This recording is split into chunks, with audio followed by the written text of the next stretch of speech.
जय माता दी दोस्तों नवरात्रि के 8वें दिन माँ गौरी की पूजा की जाती है।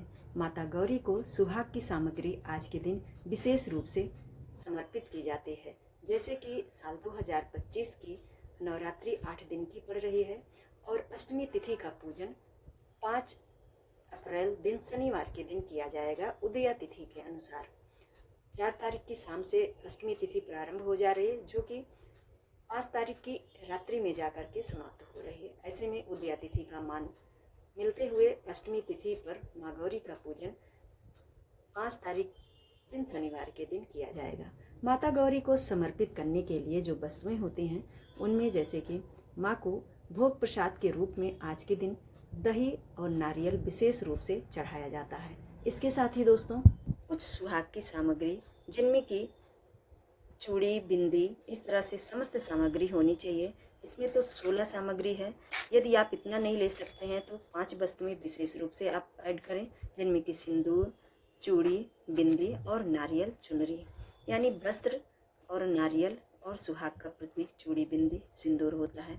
ये 5 वस्तुएं मुख्य रूप से सुहाग के रूप में प्रत्येक दिन मनुष्य के जीवन में काम आती हैं, तो ये आप ज़रूर चढ़ाएं। इसके साथ ही पान का पत्ता, हल्दी की गांठ, लौंग, इलायची, बतासे और दक्षिणा, ये भी आप ज़रूर चढ़ाएं। और माँ गौरी की पूजा आप विशेष रूप से करें। यदि आप इस तरह से चौकी लगाए हैं तो आप अपनी चौकी पर इन सभी सामग्री को चढ़ा दीजिए।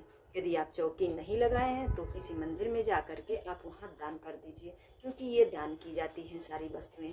और ये विशेष रूप से आप ज़रूर आज के दिन चढ़ाएं।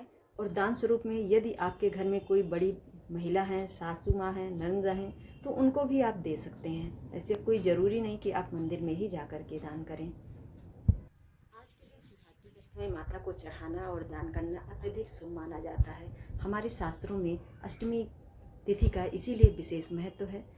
इन सभी सामग्री के साथ कुछ फल फ्रूट्स भी आप ज़रूर सम्मिलित कर दीजिएगा। जैसे फलों में केला है, अंगूर है, संतरा है, ये सभी मौसमी फल हैं, इनको आप ऐड कर सकते हैं। इन सभी सामग्री को भक्ति भाव से माँ भगवती को आज के दिन समर्पित करना चाहिए। यदि आप इतना चीज़ें चढ़ाने में समर्थ नहीं हैं तो इन सभी सामग्री को कम या ज़्यादा आप कर सकते हैं। माता आपकी स्थिति परिस्थिति सभी का आकलन वो स्वयं से करती हैं। हमें उन्हें बताने की आवश्यकता नहीं है। वो सभी जानती हैं कि किस भक्त के पास मुझे अर्पण करने के लिए क्या क्या चीज़ें उपलब्ध हो सकती हैं।